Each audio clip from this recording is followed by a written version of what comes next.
میرا نام امداد حسین ہے، جیلم پاکستان سے تعلق ہے جی 87 میں میں اللہ تعالیٰ کے فضل و کرم سے احمدی ہوا جناب۔ کہاں ہوئے تھے؟ جی میں جیل میں ہوا تھا جناب، جیل میں ہوئے تھے؟ جی 87 میں 87 اچھا اچھا، تو ادھر میں نارتھ لندن میں ایڈیشنل سیکٹری تبلیغ ہوں ماشاء اللہ۔ اللہ کے فضل و کرم سے۔ کیا نارتھ لندن میں اس جگہ کا نام کیا ہے؟ ہاسڈن میں میں رہتا ہوں جی، ہاسڈن میں رہتا ہوں جی۔ اچھا جی رشید حیدرآبادی صاحب یہ کے مسئلہ ذریعے سے۔ جی جی۔ ٹھیک فرمائیے۔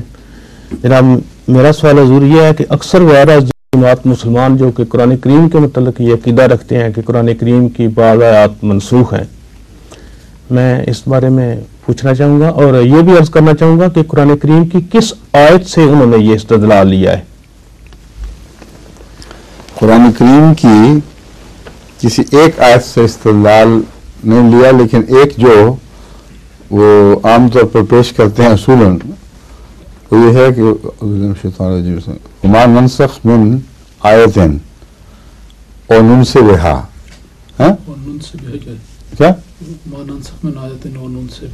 ہاں او ننسبھا ناتی بخیر منہا او مثلہا، یا اصل اب الفاظ جو کہ یادداشت میں غلطی ہو جاتی ہے، ابھی نکال کے بتا دیتا ہوں کہ ہم کوئی آیت بھی منسوخ نہیں کرتے یا اسے بھلاتے نہیں، مگر لازماً اس صورت میں اس سے بہتر یا کم سے کم ویسی ہی لے آتے ہیں۔ یہ جو قرآن کریم کی آیت ہے اس کا منطوق وہ نہیں سمجھ سکے اور اس کے نتیجے میں انہوں نے اپنی طرف سے دلیل لے لی، لیکن یہ جو دلیل لی گئی ہے یہ عذر ہے اور بہانہ ہے۔ اصل وجہ یہ ہے کہ بہت سے علماء قرآن کریم کی بعض آیات کو ایک دوسرے سے متضاد سمجھتے رہے۔ وہ سمجھتے تھے کہ یہ اگر ہے تو اس میں اور اس میں تصادم ہے، اور قرآن کریم میں تصادم کوئی نہیں۔ اس لیے انہوں نے بنیادی طور پر اپنی طرف سے قرآن کی تائید کی اور اس کے دفاع میں یہ موقف اختیار کیا کہ یہ پہلے کی تعلیم تھی، یہ بعد میں آئی، اور خدا تعالیٰ نے اس کو منسوخ فرما کر اس سے بہتر تعلیم دے دی۔ سمجھ گئے؟ یہ سلسلہ کچھ اس وجہ سے تقویت پا گیا کہ شان نزول اور ترتیب آیات جو بیان کی گئیں ان کے مطابق ان کو یہ بہانے مل گئے، اور کچھ شان نزول بنانے میں اس بات کا بھی دخل ہے، شان نزول بنا لی گئی کہ یہ آیت فلاں وقت پہلے ہوئی ہوگی اور اس زمانے میں یہ وجہ تھی، اور بعد میں حالات بدلے تو دوسری آیت آ گئی۔ یہ عقیدہ انتہائی خطرناک ہے، اور اس سے زیادہ مہلک عقیدہ قرآن کریم کے خلاف اور نہیں سوچا جا سکتا۔ یہ روشنی پہ باتیں کرتے ہیں لیکن یہ دیکھتے کہ ان کے اپنے عقیدے کتنے خطرناک ہیں، مگر اس کے خطرے کو اس لیے محسوس نہیں کیا گیا کہ اس زمانے کے بزرگ علماء جو قرآن سے محبت رکھتے تھے وقتی طور پر کم فہمی کی وجہ سے یا پوری صورتحال پر نظر نہ رکھنے کی وجہ سے دیانتداری سے اس غلطی میں مبتلا ہوئے ہیں، اس میں کوئی شک نہیں۔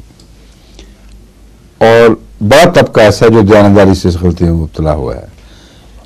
ایک طبقہ وہ بھی پیدا ہوا بعد کے علماء میں جو اپنی خود غرضی اور بددیانتی کی وجہ سے اس غلطی میں مبتلا ہوا۔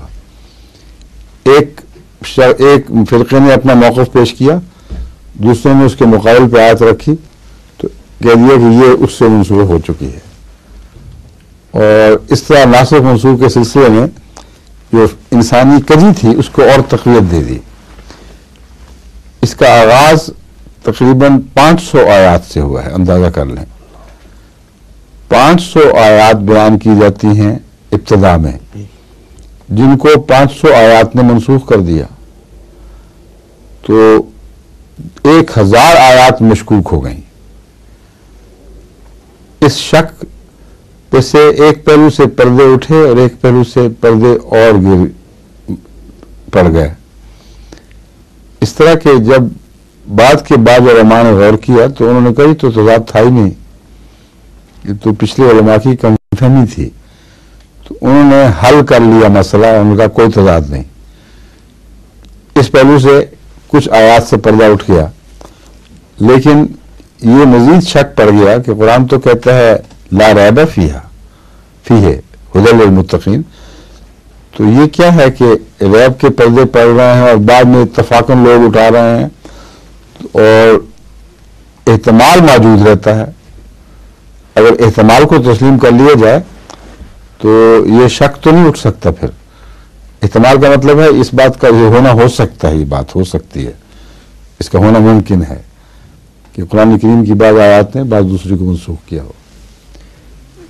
یہ سلسلہ بڑھتے بڑھتے جب بعد کے علماء نے دوسری احادیث دیکھی، تمام پرانی روایات اکٹھی ہوئیں، شان نزول کی احادیث کا زیادہ گہری نظر سے اور زیادہ روشنی میں مطالعہ کیا گیا، تو تقریباً ساری آیات حل ہو گئیں سوائے 5 کے. اور ایک موقع پہ ہندوستان کے علماء میں جو بزرگ علماء تھے انہوں نے 20 تک معاملہ پہنچا دیا کہ 20 سے آگے نہیں. پھر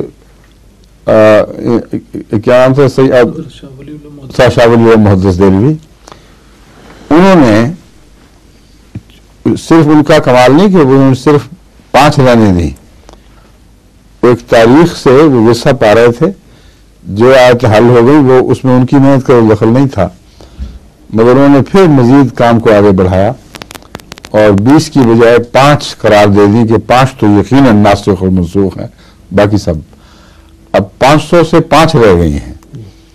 اس سے اندازہ کریں کہ پچھلے زمانوں کے علماء کی مجبوریوں سے کتنی غلطیاں پیدا ہوئی ہیں اور قرآن کریم پر کتنے شک کے پردے پڑے ہیں. لیکن حضرت مسیح موعود علیہ السلام پہلے ہیں سارے عالم اسلام میں جنہوں نے اعلان کیا کہ ایک شوشہ بھی منسوخ نہیں ہے، کیونکہ لا ریب فیہ کے ساتھ یہ بات ٹکراتی ہے. ناممکن ہے کہ یہ ریب ہو. اور دوسرے یہ کہ اگر رسول صلی اللہ علیہ وسلم کے زمانے میں وقت کی ضرورت اس طرح بڑی تھی کہ دیکھتے دیکھتے ایک آج دوسرے کو منسوخ کر رہی ہے، تو 1400 سال میں تو پتہ نہیں کیا ہو جائے گا، پھر تو بہائیت والی بات ہی ہو جائے گی. اس لیے وہ کلام جو عالم الغیب کا ہے، جو ہمیشہ کے لیے ہے، وہ یہ اپنے اندر یہ گنجائش ہی نہیں رکھتا کہ آج کچھ کل کچھ تعلیم ہو. اس لیے منسوخ اگر ہوئی ہے تو پہلی آیت ہوئی ہے، پہلی امتوں کی، اور اس کا اصول ہے جو اس آیت میں بیان ہوا ہے، ما ننسخ من آیت اور ننسہا نأتی بخیر منہا اور مثلہا. یہی ہے جی بالکل. یہ پوری سورہ بقرہ کی آیت ہے 105. اللہ تعالیٰ نے فرمایا ما ننسخ من آیت او ننسہا نأتی بخیر منہا او مثلہا الم تعلم ان اللہ علی کل شیء قدیر. علی کل شیء قدیر. اس کا جو مفہوم انہوں نے سمجھا اس کے بالکل برعکس ہے. قرآن کریم کا رسول ہے یہ دعویٰ ہے کہ جو شریعتیں منسوخ ہوتی ہیں اور بعض دفعہ بحال کی جاتی ہیں، ان کا یہ بنیادی اصول ہے.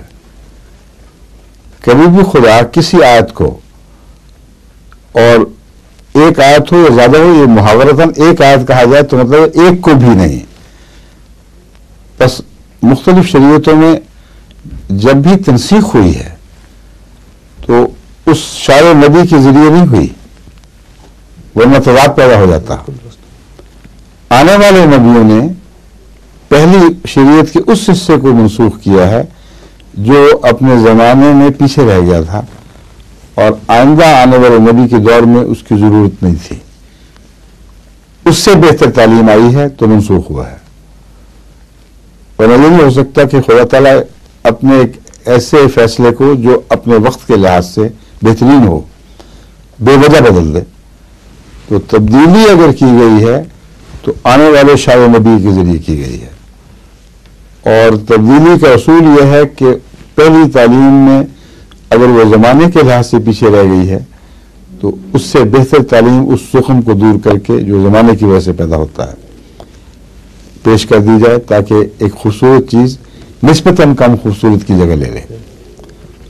بدی کی بحث نہیں ہے، اپنے وقت میں وہ کامل تھی تعلیم بعد کے زمانے میں جب زمانہ بدلا تو اس زاویے سے دیکھتے ہوئے لگا کہ کامل نہیں ہے.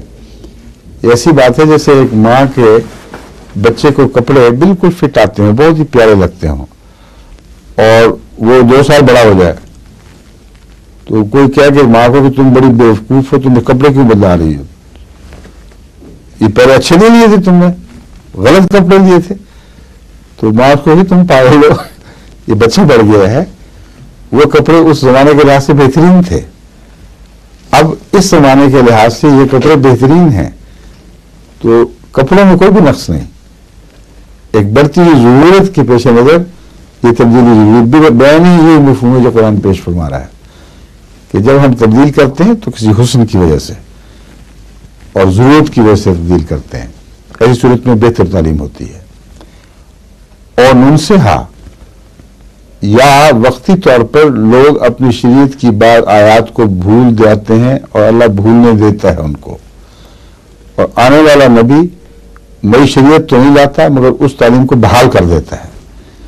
چنانچہ حضرت موسیٰ علیہ السلام کی امت میں یہ کثرت سے ہو گیا. جب بھی ایک تعلیم انہوں نے بھلائی تورات کی, باوجود اس کے کہ تورات کو نہیں بدلا گیا, بہت سے ذیلی ضمنی انبیاء نے ان تعلیمات پر پھر زور دیا اور بڑے زور سے ان کو ابھارا ہے. تو نعت بخیر منہا اور مثلہا میں یہ مضمون بھی ہے, اور مثلہا میں ایک اور مضمون بھی ہے کہ شریعت لازم نہیں کہ ہر چیز کو تبدیل کر دے. ایسی تعلیمات جو بینہ ہیں, جو قائمہ ہیں, جو بنیادی طور پر حسن بھی رکھتی ہیں اور غیر مبدل ہیں, ان کو اگر لوگ بلا دیں تو اللہ تعالیٰ ویسی ہی تعلیم دوبارہ اگلی شریعت میں دوبارہ لے آتا ہے اور ان تعلیمات کو نہیں بدلتا جو اپنی ذات میں رکھنے کے لائق ہیں, صرف لوگوں نے بلا دیا تھا. تو قرآن کریم میں اس کی شریعت بدلے بغیر اس کی یہ مثالیں بہت سی ہیں قرآن کریم میں, لیکن ایک مثال یہ ہے کہ یہود کو حضرت موسیٰ کی شریعت میں معاف کرنے کی اجازت تھی, اور تورات کو پڑھے, میں نے خود دیکھا ہے پڑھ, وہاں زور تو بہت ہے انتقام پر, لیکن عفو کی کھڑکی بند نہیں رکھی گئی. اب یہود نے اس کو بند کر دیا, بھلا دیا, وہ تھی ہی نہیں. قرآن کریم حضرت عیسیٰ علیہ السلام نے کھولی تو اتنا زور دے دیا اس پر کہ وہ باقی دروازے بند ہو گئے ہیں. اب ان دونوں تعلیموں کو رسول اللہ صلی اللہ علیہ وسلم نے منسوخ نہیں فرمایا, دونوں کو بحال کیا, لیکن اپنے توازن کے ساتھ. کہاں بخشنا ہے, کہاں نہیں بخشنا, کہاں انتقام لینا, کہاں نہیں لینا. تو یہ مثال ہے قرآن کریم کی جو اس آیت سے خوب کھل کر روشن ہو کر سامنے آ جاتی ہے. اور مثلہا تعلیم تھی, لیکن جب اس کا توازن بنایا گیا تو بہت ہی خوبصورت بن کر ابھری ہے. نئی تعلیم نہیں ہوئی کہ یہ ایسا کوئی حکم نہیں آیا کہ تمہیں بخشنا نہیں ہے, ایسا کوئی حکم نہیں آیا کہ تمہیں بخشنا ہی ہے اور انتقام نہیں لینا. تو یہ مثلہا کے اندر آتا ہے, تبدیلی کوئی نہیں ہے, مگر مثلہا بھی ایسے رنگ میں ظاہر ہوا ہے کہ نیا حسن پیدا ہو گیا اس کے اندر. یہ وہ تعلیمات ہیں.